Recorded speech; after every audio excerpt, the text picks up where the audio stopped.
오늘의 사연 시작합니다. 안녕하세요. 저는 30대 초반의 평범한 직장인 남성입니다. 얼마 전에 친구와 헌팅 술집에 가서 여자를 만났는데 그때 있었던 재미있는 이야기를 사연으로 보내볼까 합니다. 때는 금요일 저녁이었고 친구와 저는 할 일이 없이 뒹굴고 있었어요. 친구와 조금 커다란 원룸에서 둘이 함께 살면서 생활비를 아끼고 있었는데 다른 건 다 괜찮지만 다 큰 남자 둘이서 살다 보니 혼자 사는 남자들 특유의 냄새가 날 정도였어요. 둘 다 여자친구가 없었기 때문에 주말에 시간 보내는 것이 고역이었습니다. 그러다가 친구가 도저히 외로워서 안 되겠다며 여자 꼬시러 나가자고 하더라고요. 요즘 같은 때 어디서 여자를 꼬시냐고 했더니 헌팅 술집이라는 곳이 있다고 그곳에 가면 기회가 있을 거란 이야기를 듣고 함께 나섰습니다. 처음 가는 헌팅 술집이었지만 왠지 그날은 느낌이 좋고 무슨 일이 일어날 것만 같았죠. 나름 열심히 꾸미고 갔는데 초저녁이라 그런지 완전 남탕이었습니다. 저희 둘은 생각과 다른 상황에 많이 실망했지만 그래도 포기하지 않고 몇 안 되는 여자 테이블에 열심히 추파를 던지고 다녔어요. 우리 같은 애들한테 누가 넘어오겠나 싶었는데 지성이면 감천이라고 하늘도 감동했는지 2명의 여자가 저희와 합석을 하게 되었습니다. 26살, 27살인 2명의 여자였는데 생긴 것도 괜찮았어요. 한 명은 키 크고 날씬한 스타일이었는데 제가 좋아하는 타입은 아니었고 나머지 한 명은 키는 작고 아담했는데 조용조용하고 청순한 미인이었습니다. 다행히도 친구는 키 큰 여자를 좋아해서 키가 큰 여자와 짝이 되었고 저는 제 마음에 쏙 들은 키 작은 여자와 파트너가 되었어요. 각자 자기소개를 하고 파트너를 정한 뒤에 본격적으로 놀기 시작했는데 말도 잘 통하고 너무 마음에 들었습니다. 제 파트너도 첫인상은 조용한 줄 알았는데 술이 조금씩 들어가니까 말도 많아지고 은근슬쩍 제 팔을 만지면서 스킨십도 하더라고요. 술집에서 한참 술을 더 마시고 2차로 다른 술집으로 이동해서 거기서 술을 더 마셨습니다. 짜겁고 외로운 젊은 남녀가 주말 밤에 만나니까 완전 불타올랐습니다. 4명 모두 완전 신나서 누가 보면 부부 동반 모임인 줄 알았을 거예요. 처음 만나는 사이라고는 전혀 생각지도 못하게 잘 맞았습니다. 술자리에서 게임도 하면서 즐겁게 놀았어요. 자연스럽게 서로 파트너와 스킨십을 하다 보니 금방 친해졌습니다.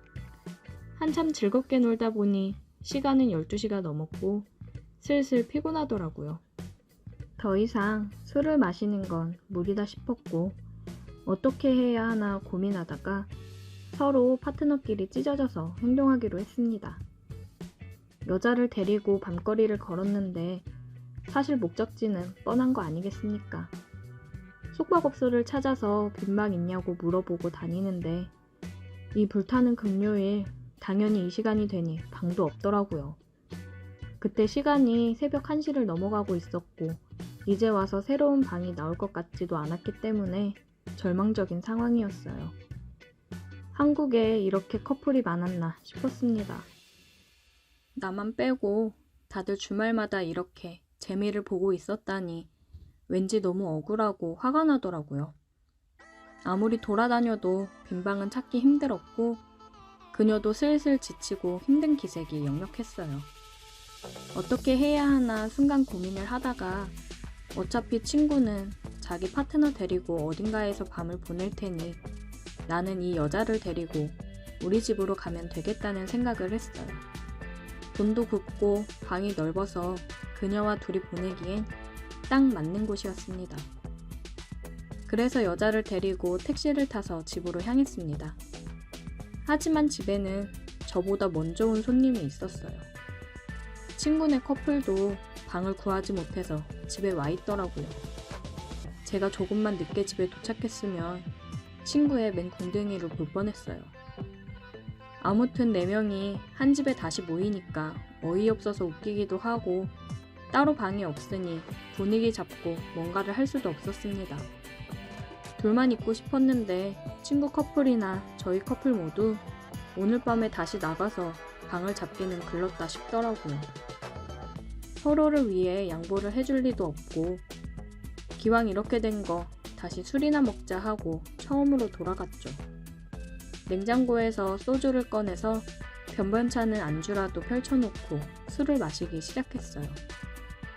여자애들도 처음엔 이게 뭔가 싶었지만 금방 분위기에 적응하고 다시 아까처럼 즐겁게 술을 마셨습니다.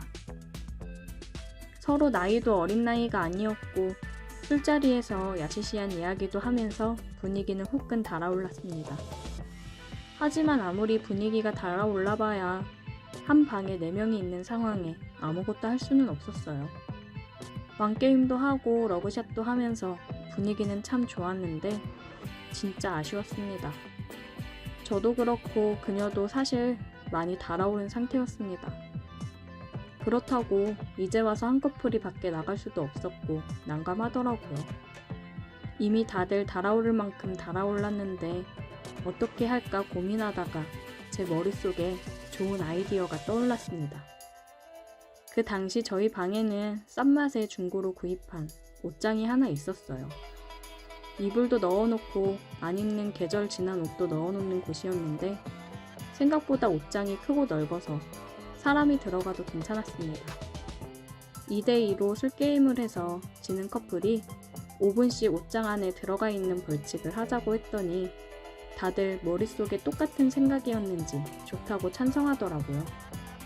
그 뒤로 술 마시면서 무슨 게임을 했는지는 하나도 기억나지 않지만 중요한 건 그 게임에서 우리 커플이 져서 먼저 옷장에 들어가야 했다는 겁니다. 벌칙인지 아닌지 분위기가 애매했지만 일단 제가 먼저 옷장에 들어가서 자리를 잡았더니 그녀가 들어올 자리가 부족해서 그녀는 결국 제 위에 안기듯 걸터 앉았어요. 상황은 그런 분위기가 아니었지만 뭔가 옛날 어릴 적 생각도 나고 나름 신선하고 재미있더라고요. 그녀랑 둘이 옷장 안에 들어가 있었는데 성인 둘이 들어가 있었더니 생각보다 너무 좁아서 바싹 밀착해 있을 수밖에 없었어요.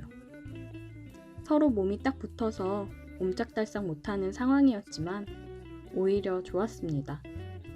그녀가 불편했는지 제 품에 안겨 있었고 뭔가 다 큰 어른들이 하면 안 되는 장난을 하고 있다는 생각에 더 재미있더라고요. 5분씩 들어가 있기로 했는데 저희 둘 다 아무런 말이 없었습니다. 밖에서는 방금 전까지 야시시한 이야기도 서슴없이 하면서 볼 거 못 볼 거 다 보고 지낸 사이처럼 행동하더니 막상 옷장 안에 둘이 들어와 있으니까 뭔가 분위기가 어색하더라고요. 그래도 그 상황에서 남자인 제가 먼저 행동하지 않는다면 아무런 일도 일어나지 않을 것 같아서 그녀를 품에 안은 채로 입에 입을 맞췄습니다. 처음엔 당황하는 듯 하더니 금방 저를 받아주었습니다. 옷장 안은 서로의 숨소리만 가득하고 아무런 말소리도 들리지 않았어요. 당시에 밖에서 친구 커플도 조용한 걸로 봐서는 그 친구네도 저희와 똑같은 일을 하고 있지 않았을까 생각해 봅니다. 아무튼 저희 둘은 그 안에서 5분 동안 계속 입을 맞추다가 나왔고 그 이후에도 계속 술게임을 하면서 두 커플이 옷장 안을 들락날락 했습니다. 어차피 그 안에서 뭘 하는지 서로 다 아는 상황이었지만 그래도 불편하게나마 각자 입도 맞추면서 진도를 뺄 수 있었어요. 그렇게 새벽 늦게까지 놀다가 지쳐서 다들 쓰러져 잠이 들었고 다음날 늦게 일어나서 집 앞 해장국집에서 밥 먹고 여자들을 보냈습니다. 막상 집에 돌아와 보니 엉망이 되어버린 집안 꼴을 보면서 솔직히 조금 어젯밤에 있었던 일들이 떠오르면서 창피하더라고요. 제가 여자라면 이렇게 찌질한 남자들이랑 다시 연락을 할까 싶었습니다.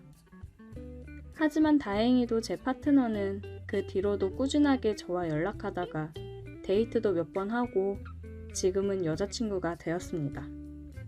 하지만 제 친구는 파트너가 애프터 신청을 거절해서 그날 하룻밤의 즐거운 기억만 남기고 다시 솔로로 지내고 있어요. 요즘 여자친구와 만나면 그때 옷장 안에 다시 들어가 보고 싶다고 하는데 집에서 쓸쓸하게 혼자 있을 친구를 생각하면 차마 친구에게 미안해서 할 수가 없네요. 제 방보다 훨씬 좋은 숙박업소를 이용하고 있는데 그래도 그날의 좁았던 옷장 안이 더 재미있었던 것 같아요. 오늘의 사연 여기까지입니다. 오늘도 들어주셔서 감사해요. 구독, 좋아요, 알림 설정 부탁드려요. 제가 어렸을 때부터 한 동네에서 친하게 지내던 집이 있었어요. 바로 건너편에 살고 있었던 치킨집인데요. 저희 엄마와 그 집 아주머니와는 고등학교와 대학교 동창이어서 더 가깝게 지냈어요. 그래서 저는 앞집에 사는 오빠와 잘 지내고 있었죠. 엄마와 자주 왕래를 하고 수박 한 쪽도 서로 나눠 먹으면서 주말엔 고기를 구울 때는 서로 함께 모여서 먹기도 했고, 엄마 아빠가 급한 볼일이 있을 때 하루쯤은 앞집에 저와 동생을 맡겨둘 만큼 친했어요. 물론 그 집에 오빠와 여동생도 저희 집에서 그 아줌마가 바쁠 때는 저녁을 먹고 가고는 했었죠.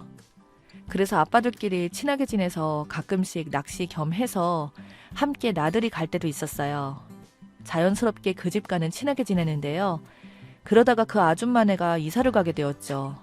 아줌마는 남달랐던 것 같았어요. 기대도 컸던 터라서 좋은 학군을 찾아 서울로 갔습니다. 그 뒤로 본 적이 없었고 가끔씩 도장 친구들에게 소식을 듣고는 했었죠. 엄마가 듣기로 그 아줌마네 큰아들이었던 오빠가 공부를 잘해서 소문을 익히 들어서 알고 있었어요. 저는 엄마를 통해서 그 오빠의 소식을 들을 때마다 조금 설렜어요. 오빠나 언니가 없던 저에게 어렸을 적에 그 오빠를 참 좋아했었는데 갑작스럽게 이사를 가버리는 바람에 어린 마음에도 무척 서운했어요. 오빠라고 잘 따랐었는데 그런 오빠를 이모가 운영하는 고깃집에서 캐셔 알바를 하고 있었는데 만났어요. 오빠가 학교 친구들이랑 함께 식사하러 왔다고 하더라고요. 처음에는 저는 바빠서 못 봤고 오빠가 계산을 하러 왔다가 저를 봤어요. 혹시 박소영 아니니? 놀라서 쳐다봤더니 그 오빠가 맞더라고요. 그래서 시간이 지났는데도 그 오빠가 못 알아볼 수도 있었겠지만 제 이름을 부른 오빠를 보니까 옛날의 모습 그대로 있더라고요. 오랜만이라서 약간 어색했지만 반가웠어요. 야, 너 완전 아가씨 다 되었다. 이제 오빠가 말도 잘 못 붙이겠는걸? 어머니랑 아버지 다들 잘 계시니? 너무 오랜만인데. 오빠네 부모님도 잘 계시고 또 여동생도 많이 컸겠네. 대학교 3학년 됐지. 하고서는 계산대 옆에 서서 저와 계속 대화를 나눴어요. 다음 달 군대 입대여서 친구들과 식사를 하러 온 거라고 했어요. 곧바로 가서 머리를 빡빡 자를 거라면서 저를 만난 것을 무척 반가워했습니다. 그리고 군대 들어가니까 여자친구도 없어서 편지도 보내달라고 했어요. 연락할 테니까 꼭 만나자고 하더라고요. 그래서 제 연락처와 집 주소도 줬습니다. 저에겐 오빠의 폰번호도 적어주고 갔었죠. 그리고 다음 날에 저에게 전화를 했어요. 소영아, 전화번호가 맞나 확인 전화했다. 지금 훈련소 바로 앞인데 마지막 전화를 걸어서 길게는 통화를 못하니까 훈련이 끝나면 바로 전화할게. 그때 보자. 그런 오빠가 훈련소에서 편지를 보내왔어요. 그러면서 열심히 오빠와 편지를 주고받았죠. 아주 자연스럽게 오빠가 첫 휴가를 나왔을 때 제일 먼저 저에게 전화를 하면서 만나자고 했습니다. 부대 배치를 받고 난 후부터 제가 면회도 갔어요. 그때 오빠가 제 얘기를 오빠의 부모님께 말씀을 드렸던 모양인지 제게 연락을 해오셨고 저희 부모님까지 통화를 하셨습니다. 엄마와 같은 동창이라고 해도 서로 동창회 참석을 잘 하지 않았던 터라서 그동안 서로 얼굴도 못 보고 세월이 흘렀었죠. 하지만 예전처럼 서로 반가워하셨습니다. 그때 이미 어떤 감정이 있음을 눈치를 채신 것 같았어요. 오빠가 저를 좋아하고 있다는 것을요. 그래서 저에게 면회를 함께 가자고 하셨었죠. 물론 오빠 어머니가 그러셨고요. 오빠가 제대받은 부대는 차로 약 2시간 동안 가야 했고 어머니가 이것저것 물으셨어요. 그래서 제가 전문대 입학한 것을 알게 되셨는데 약간 실망하는 눈치셨죠. 제가 초등학교 때는 공부를 꽤 잘했던 걸로 기억하고 계셨기 때문에 좋은 대학에 입학했을 걸로 생각하셨던 모양이었어요. 제가 전문대 입학하고 나니까 뜻밖이라는 표정과 한숨을 내쉬는 것이 함께 돌아오는 내내 마음이 불편했습니다. 다음에 휴가 나오자마자 저희 집으로 찾아와서 엄마 아빠에게 인사를 드렸어요. 마치 친오빠처럼 거침없고 스스럼 없이 저희 가족에게 인사를 했습니다. 저희 부모님은 친아들이 군대에서 휴가 나온 것처럼 이것저것 맛있는 것을 해서 배불리 먹였어요. 엄마의 음식 솜씨는 남달라서 정말 맛있게 요리를 하셨거든요. 오빠는 넉살도 좋게 저희 부모님에게 어머니 아버지라고 부르면서 아주 살갑게 대했어요. 그런 오빠에게 잊지 않고 찾아와 준 것이 대견하다며 엄청 이뻐하셨죠. 하지만 어머님은 오래간만에 만난 동창 친구면서 우리 엄마를 그렇게 반기는 것 같진 않았어요. 자식들 키우고 집안 살림을 하느라고 그동안 동창회에 자주 나오지 않았었던 오빠네 어머니나 저희 엄마도 이젠 자주 동창회에 참석을 한다고 들었지만 따로 만나는 것 같진 않더라고요. 오빠가 군대에 간 이후로 제 옆에 있으니까 급속도로 가까워졌습니다. 별 말씀은 없으셔서 제 학벌이 마음에 안 드는 것 말고는 오빠 사귀는 것을 반대한다고 생각하지 못했습니다. 그렇지만 막상 오빠가 제대를 하자마자 오빠네 어머니가 저를 불러서 오빠랑 사귀지 말라고 하더군요. 내가 니네 둘이 고만고만 만나서 반가워서 그런가 보다 했는데 절대 사귀는 것은 안 된다. 너도 알다시피 달봉이를 어떻게 키운 자식인데 앞으로 달봉이가 연락을 해도 만나지 마라. 그때 저는 어린 나이에 그런 말이 충격이었어요. 저도 오빠를 무척 좋아하고 있었던 거라서 그 말이 무척 가슴 아프게 들리더라고요.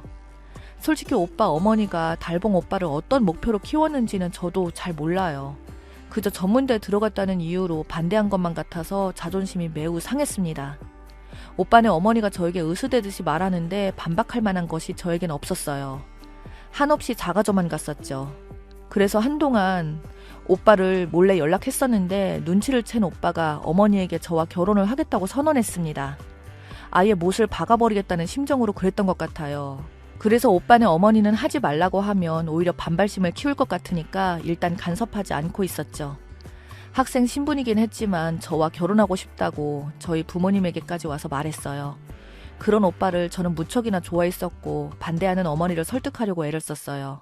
엄마에게 오빠 어머니가 그랬다네요. 내가 너랑 친구 사이라서 이런 말까지는 안 하려고 했어. 아들 없어서 볼 일이 없으니까.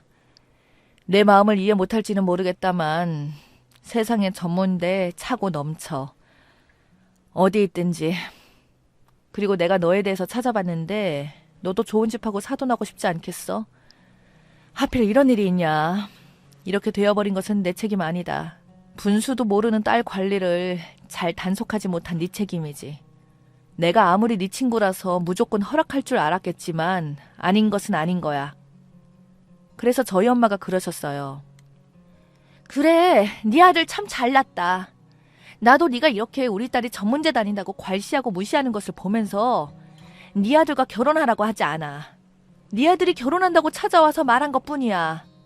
엄마도 무척 자존심이 상해서 한마디 더 해주고 절언을 하고 싶었지만 자식 일이라 어찌 될 수 없는 거라서 딸 가진 집안이 죄인이다 생각하고 참으셨다고 했습니다.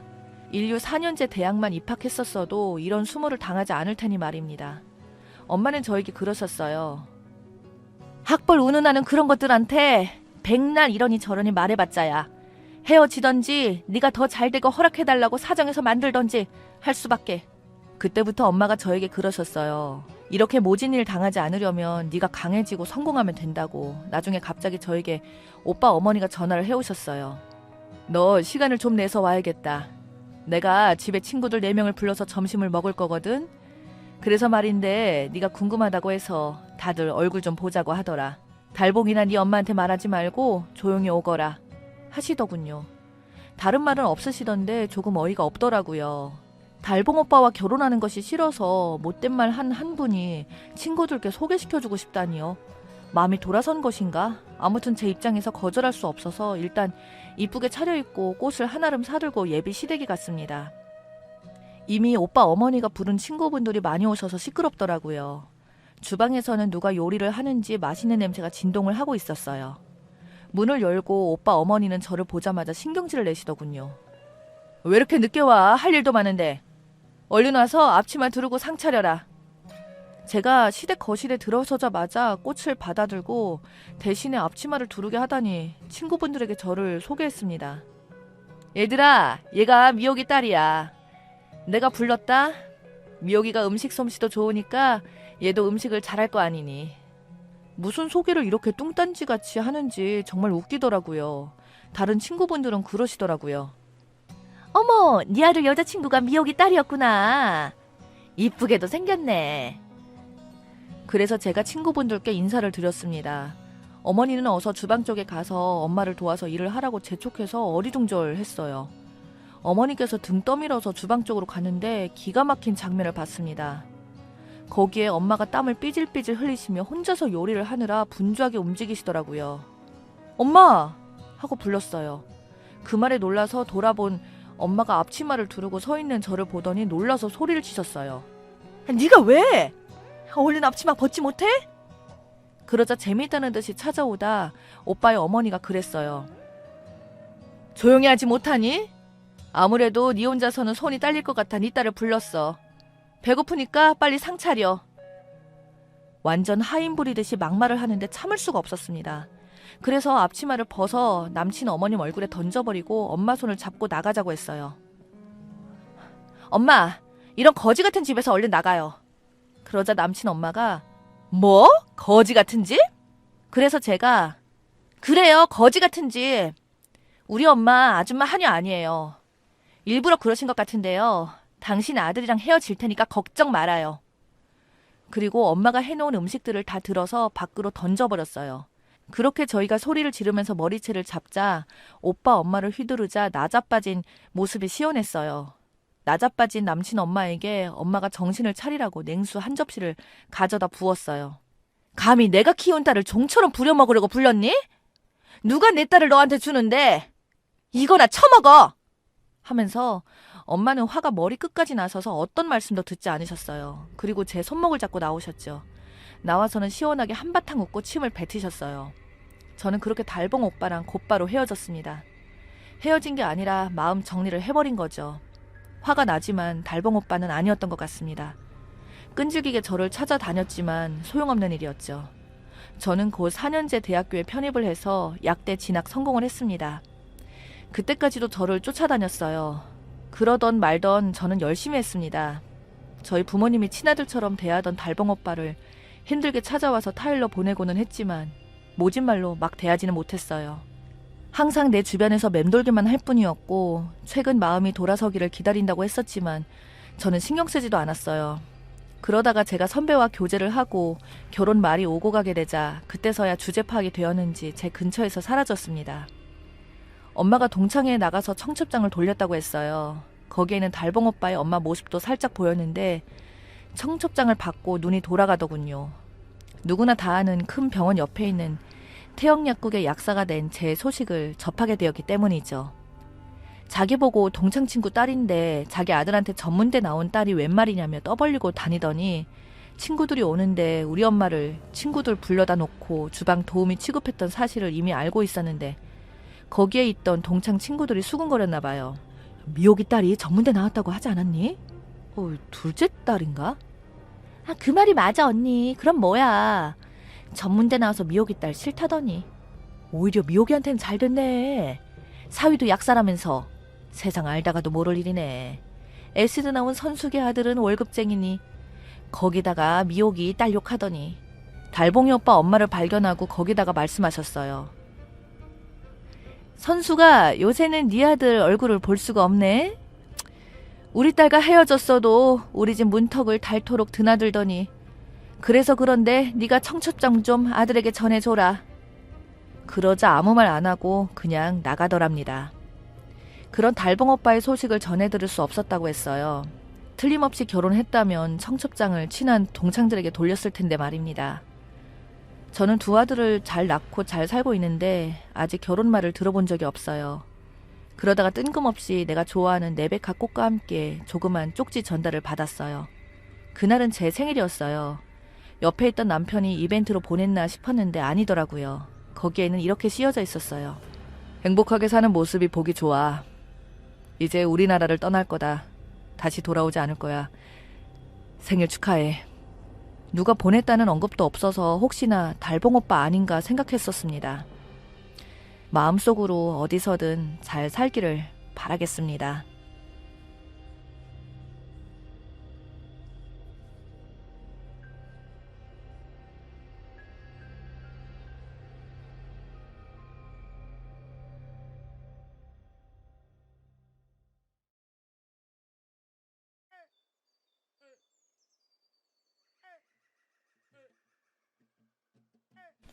안녕하세요. 저는 60대 초반의 여성입니다.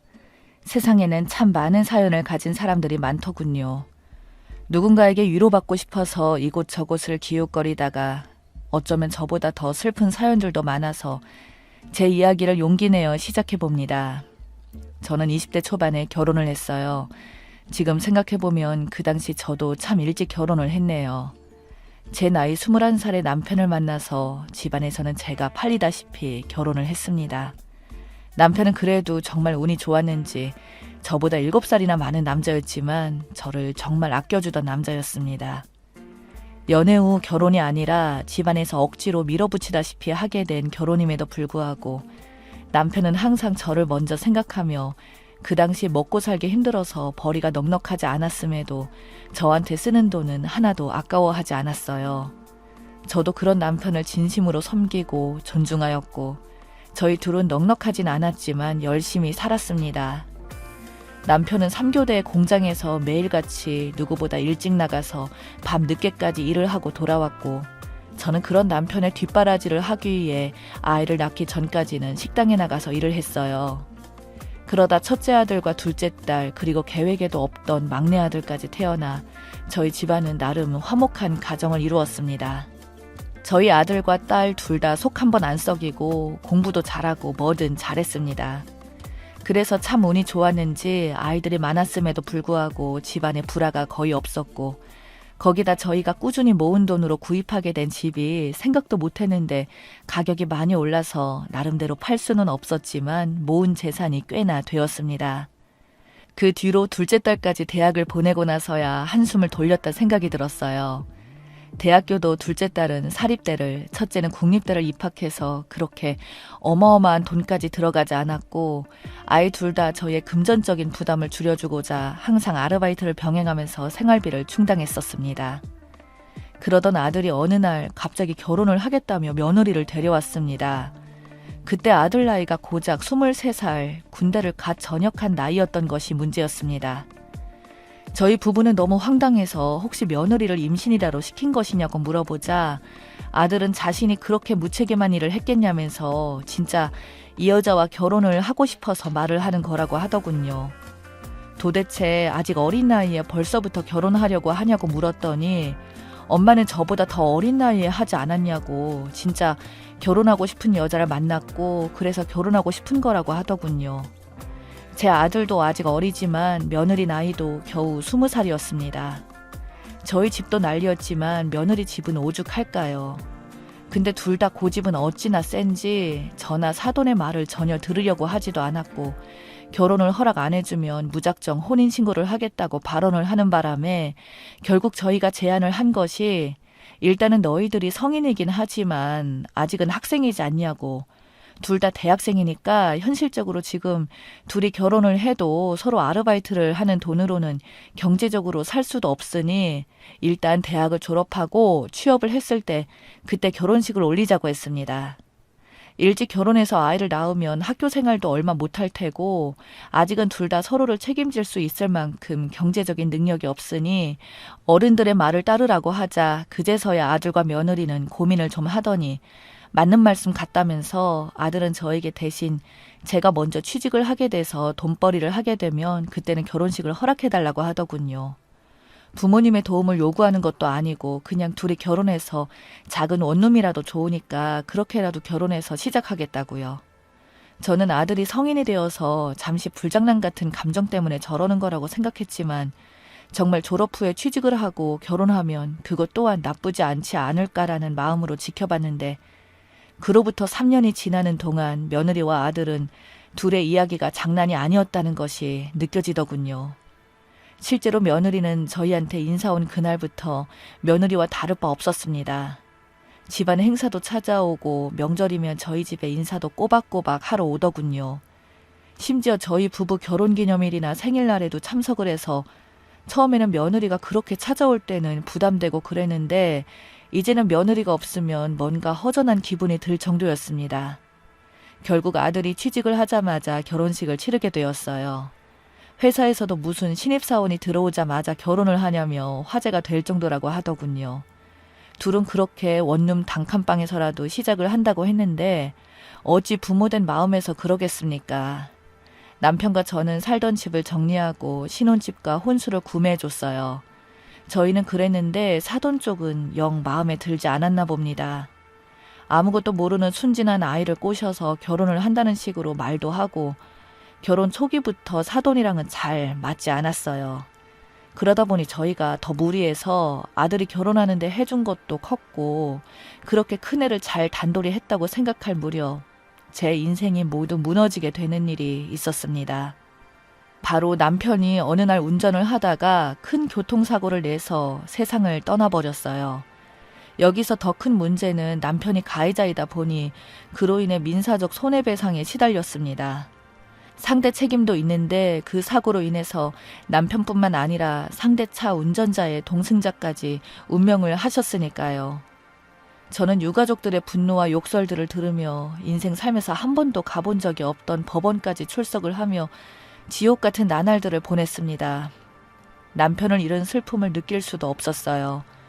주변에서는 거기에 남편이 음주운전을 했다는 등 소문을 퍼뜨렸지만 경찰 조사 결과 남편의 혈중 알코올 농도는 정상 수치였기에 음주가 아니라 운전 과실 또는 졸음 운전이었을 거라고 하더군요. 하지만 사돈 측에서는 저희를 범죄자 집안이라며 손가락질을 했다는 소리를 듣고 제가 넘어갈 뻔했습니다. 며느리는 항상 죄송스럽다고 남편이 그런 대우를 처가에서 받으니 처가에는 드나들지 않다시피 한다고 자기도 부모님들을 아무리 설득해 보려 해도 사이만 더 나빠지고 어머님께도 피해를 끼치는 것 같다며 저에게 사과를 하는 거 보니 며느리가 대체 무슨 죄인가 싶더군요. 그리고 둘 부부 사이도 걱정이 되었고요. 아들은 그나마 먹고 사는데 지장이 없었던 저희 집안이 갑자기 자신의 결혼식에 이어 아버지 교통사고로 인해서 집안이 확 기울어지게 되어 제가 다시 식당 일을 시작하자 어느 날 아들이 저를 찾아와서 사업을 하겠다고 말을 하더군요. 평생 회사만 잘 다니던 네가 무슨 사업이냐고 말을 하니 아들은 저에게 말하기를 우리 집이 처가에 무시를 당하는 이유가 사실은 돈 때문이라고, 장모님 말로는 어릴 적부터 아내를 좋게 본 부잣집 아들이 있었다는 등 그런 장모님의 헛소리를 들을 때마다 자기도 천불이 올라왔다며 그렇다고 지금 회사를 다니면서 돈을 모아봐야 평생을 가도 자기 아내와 아이 키우면서 성공하기는 힘들 것 같고 이제는 엄마마저 이렇게 일하는 모습을 자기는 도저히 못 지켜보겠다며 그러니 자기가 사업을 해서 집안을 한번 일으켜 세워보겠다고 하더군요. 저 그리고 며느리 아들의 동생들까지 싹 다 아들을 말렸으나 결국 잘 다니고 있던 그 큰 대기업을 아들은 때려치우고 나와서 작은 사무실을 다니는 대학 동창 친구와 둘이서 사업을 시작하더군요. 정말 모든 가족들이 걱정을 했던 게 아들의 행보가 중요했었는데 생각보다 아들이 너무 잘했습니다. 최소 3년은 적정으로 생각한다던 아들은 3개월 만에 처음 매출을 내더니 온라인 판매를 하면서 승승장구를 하였고 회사 다닐 때보다도 돈을 더 넉넉하게 번다며 저희에게 막내 용돈 겸 생활비로 쓰라며 매달 200만 원을 선뜻 보내주기로 할 정도로 사업이 잘 되었습니다. 한편으로는 나쁜 일이 있으면 이렇게 좋은 일도 생기는구나 라는 생각도 했었어요. 저희 막둥이는 공부머리가 그리 없었는지 지방대를 다니다가 군대 가면서 대학을 자퇴하고는 그때부터 음식 장사를 하겠다며 돈을 벌러 다녔고 그나마 힘들었던 제 인생이 조금 나아지는가 싶었을 무렵 저희 아들이 글쎄 췌장암 말기라고 하네요. 이제 30대 젊은 아들이 그것도 췌장암이라니 무슨 말도 안 되는 소리인가 싶어서 제가 아들의 손을 잡고 병원에 다시 가봤지만 믿을 수 없는 현실은 전혀 변하지 않았습니다. 그렇게 돌아가신 친정 아빠를 저는 엄청 원망했어요. 저를 자식처럼 대우도 안 하고 물건처럼 대우한 것도 모자라서 제 아들에게 이런 병을 물려주다니요. 저희 친정아빠가 사실 췌장암으로 돌아가셨거든요. 문제는 그뿐만이 아니었습니다. 설상가상으로 아들은 여기저기 오프라인 점포를 시작한다며 계약을 이미 해놨던 상태라 암 치료를 받으면서도 그걸 수습하기 위해 일을 나갈 정도였지만 아들이 죽는다고 하자 소문이 돌았는지 대인 돈도 너무 많았고 결국 부도까지 났습니다. 그 뒤로 아들은 그게 큰 충격이었는지 3개월을 살 거라고 하던 아들이 한 달도 못 버티고 세상을 떠나버렸고요. 더 믿을 수 없었던 것은 아들이 세상을 떠나자 며느리도 몇 달 뒤에 재혼을 한다고 하더군요. 저는 서운했지만 한편으로는 이해하려고 했습니다. 며느리 나이 이제 33살이었고 아들과 며느리 사이에 손자 하나 있었을 뿐이었으니까요. 그렇게 손자는 친정에 맡기고 재혼을 한다던 며느리는 저희 아이들한테는 엄청난 큰 충격이었다고 합니다. 사돈과는 사이가 안 좋았어도 며느리와는 사이가 좋았던 저희 집안이었는데 그럴 줄 몰랐다며 결혼식까지 쳐들어가서 난동을 부리겠다던 막내를 제가 필사적으로 말리느라 꽤 힘이 들었어요. 딸아이도 새언니가 이럴 줄은 상상도 못했다며 다들 배신감에 역시 피는 못 속인다고 욕을 하며 난리도 아니었어요. 이 모든 게 저는 업보구나 생각을 했습니다. 그저 제가 이 시점에 할 수 있는 것은 하루하루 최선을 다해서 살아가는 것뿐이었어요. 제가 전생에 무슨 큰 죄를 지었길래 이렇게 남편을 먼저 보내고 이제 제 아들마저 먼저 보냈는지 한평생 저는 열심히 일한 것밖에 없었는데 너무나도 3년이라는 시간 동안 마음속에 파도가 잦아들 무렵 어느 날 저에게 며느리가 찾아왔더군요. 며느리는 저를 보자마자 울면서 죄송하다는 말만 되풀이하며 펑펑 우는 겁니다.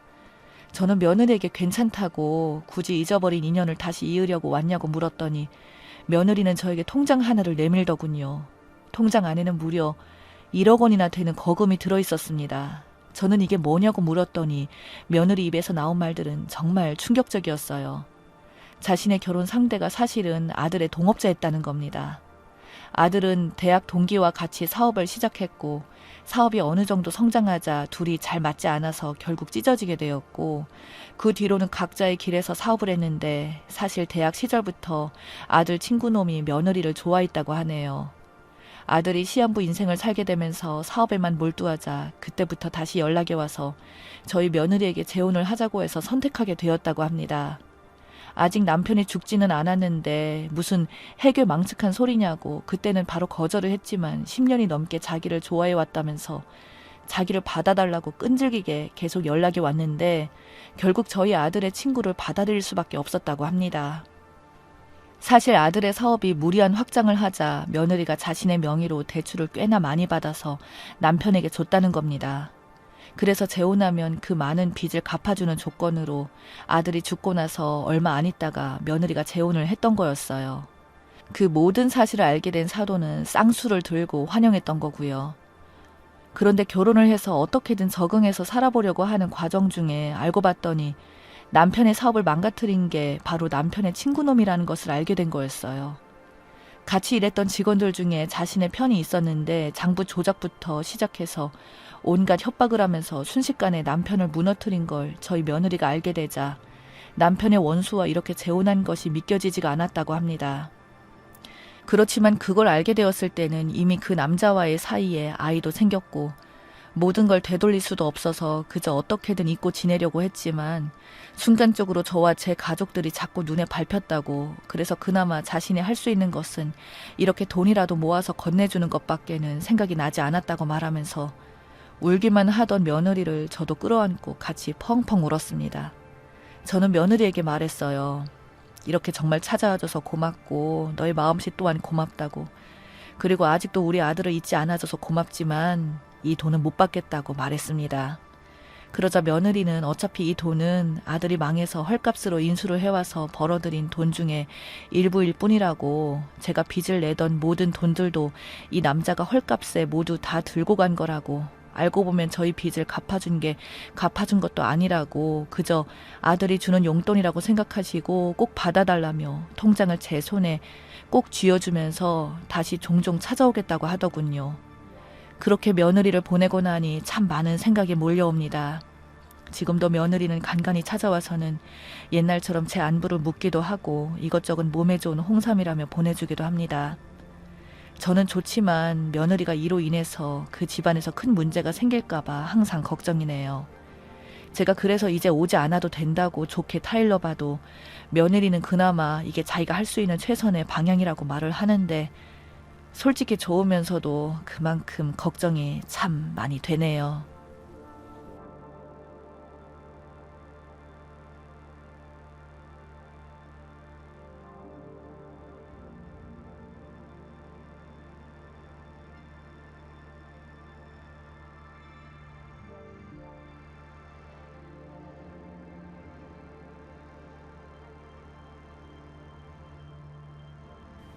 저의 시댁에서 일어난 대박 사건을 말해볼까 합니다. 저는 30대 중반이고 시댁에는 남편과 도련님이 있어요.